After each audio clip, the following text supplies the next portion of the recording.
All right, everybody, welcome back. It's time for another deep dive, and today we're looking at Chaos Magick, but from a slightly different angle than maybe we've looked at it before. Yeah. We're going to be talking about Jared Juliana's foreword to his brother's book, Embracing the Shadow. Okay.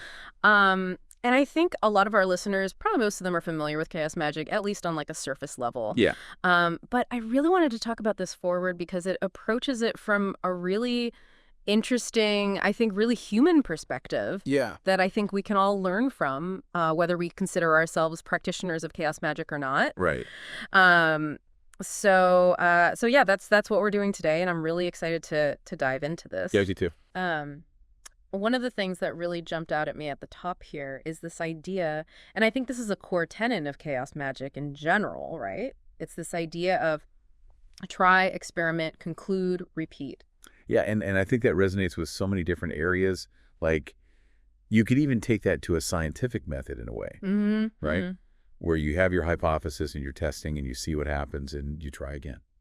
Totally. And even outside of like a formal magical context, I think that's such a valuable approach to like personal growth in general, right? Like you try something, you see how it works for you. If it doesn't, you try something else and you keep iterating until you find what works. Exactly. Yeah, that's that constant process of you're not just taking something for granted and going, okay, this is how it is. You're actually putting it into practice and seeing, does this work for me in my life? Yeah, and that really gets at, I think, the heart of what Jared's talking about here is that, like, Chaos Magick, it's not about, like, dogma or rigid belief systems. It's really about, like, he says it's how it plays out in your life, your body, your mood, your mental state. Like, it's so individual and so personal. Yeah, and that's something that I think a lot of people miss is that self-awareness piece. Totally. Of, like, really paying attention to how these things are affecting you and not just assuming that one size fits all. Yeah, and he even says something later on that I think really drives at home this point even further, where he says that so many people today are like afraid of what he calls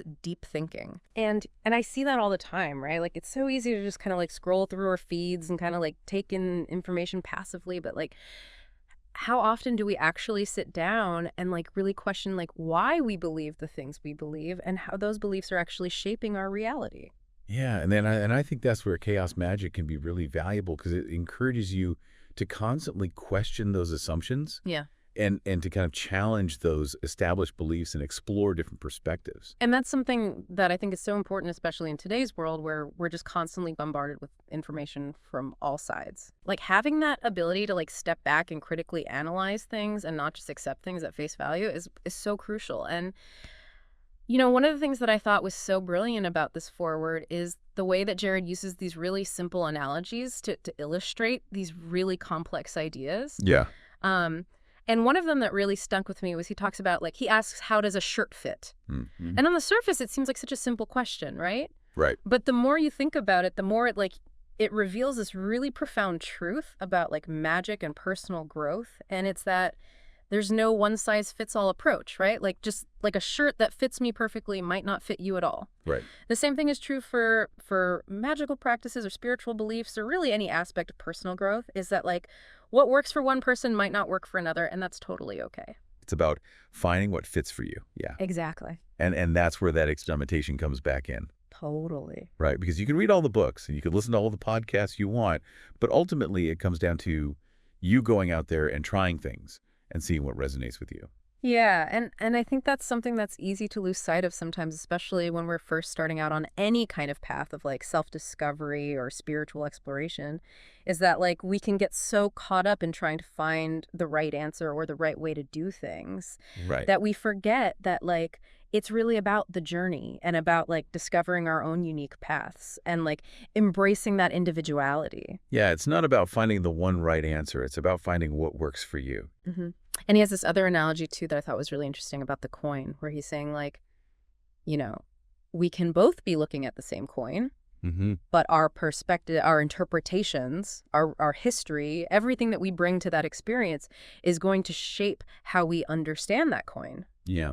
Right? And it's the same with Chaos Magick. It's not about finding one like objective truth that exists out there. It's about like understanding our own unique perspective and how that shapes our experience of reality. And being open to the fact that other people's perspectives, even if they're different, are equally valid. Yeah. Right? It's not about saying my way is the right way. It's about saying this is what works for me, and I'm open to hearing what works for you. Yeah, and I think that's a really powerful message to end on, right? Because it's really inviting us to approach these topics with a sense of curiosity and open-mindedness and a willingness to learn and grow. And I think if we can do that, then like the possibilities are really endless. Yeah, absolutely. So as you're continuing to explore this world of chaos magic and these ideas, keep those things in mind. What resonates with you from Jared's words? What are you curious about? What are you going to go experiment with? What feels like it might fit you? Right.